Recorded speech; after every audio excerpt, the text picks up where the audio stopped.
Hi there, this is Jezza from Home Base Chronicles and happy blessed Sunday sa lahat. Tanghali na po ako nakagising, pasensya na po. Magandang tanghali sa lahat. Today, mag-unbox po tayo ng product na order namin sa Shopee. So, wag na nating patagalin pa and let's go ahead and unbox it.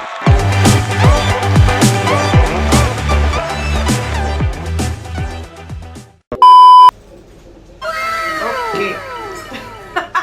Kape muna syempre. So, let's go ahead and unbox it. So, here it is. Napakalaking box. And let's guess what it is.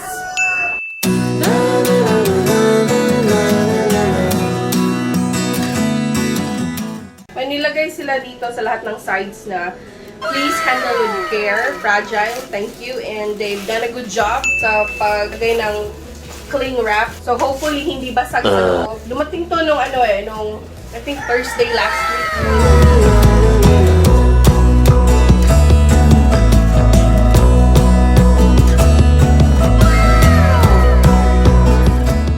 So, we got this official store nila and let's see.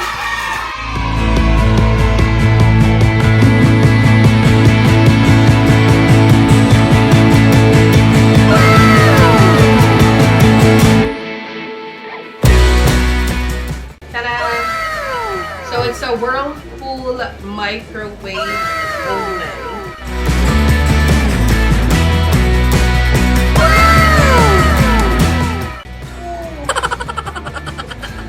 So let's open the box.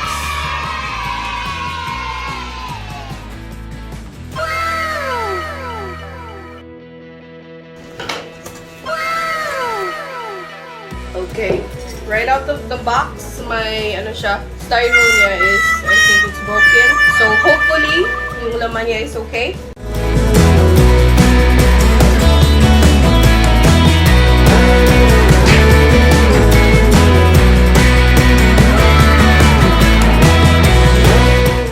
Ayan, thank you. So wala na siyang laman.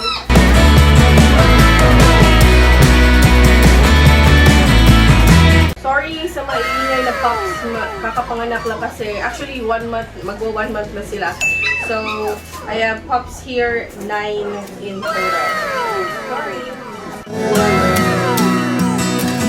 Okay, so i-check muna natin kung may mga damages ba.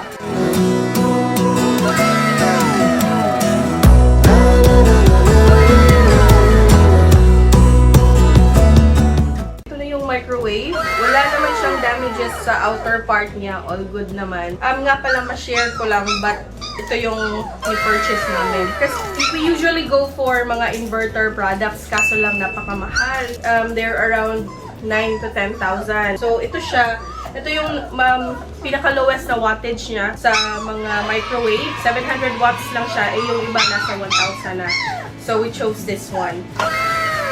Remember siya sa loob.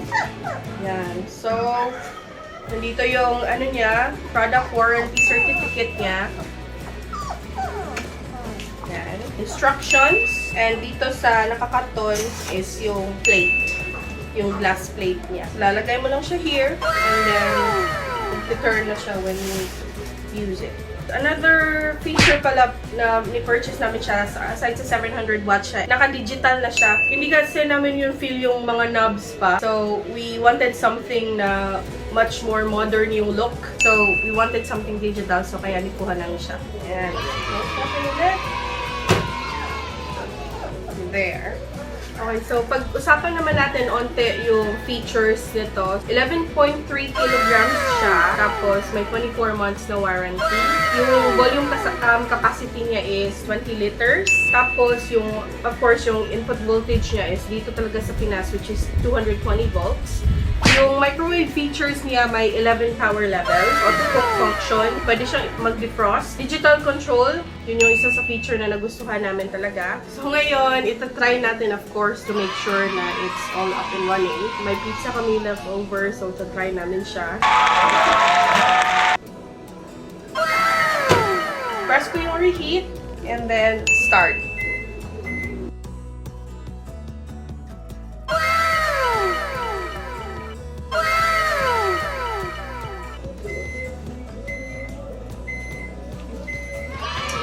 Okay, so 30-second reheat lang. I-try namin. Let's check it out. It's working. Oh, wow. Look at that.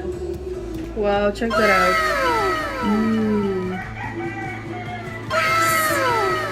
So, pag-usapan naman natin yung presyo nito. Original price is 4,898. Kaso lang may mga vouchers and discounts. So, naging 4,216 na lang siya, including na yung shipping yan. So, with all the discounts and sa affordable price niya, napakasulit niya talaga kasi aside sa low wattage siya, is Whirlpool din yung brand niya. Alam naman natin na maganda yung brand ng Whirlpool. Maganda yung mga gawa nila sa products nila. Ayan, that's it guys. Thank you po sa pagsama sa akin ngayong Sunday sa pag-unbox ng Whirlpool microwave oven. I hope may natutunan po kayo dito, and if you purchase one, make sure you get a Whirlpool product. Ayan. Thank you again. This is Jezza from Home Base Chronicles. Happy Sunday! Bye! Like, share, and subscribe!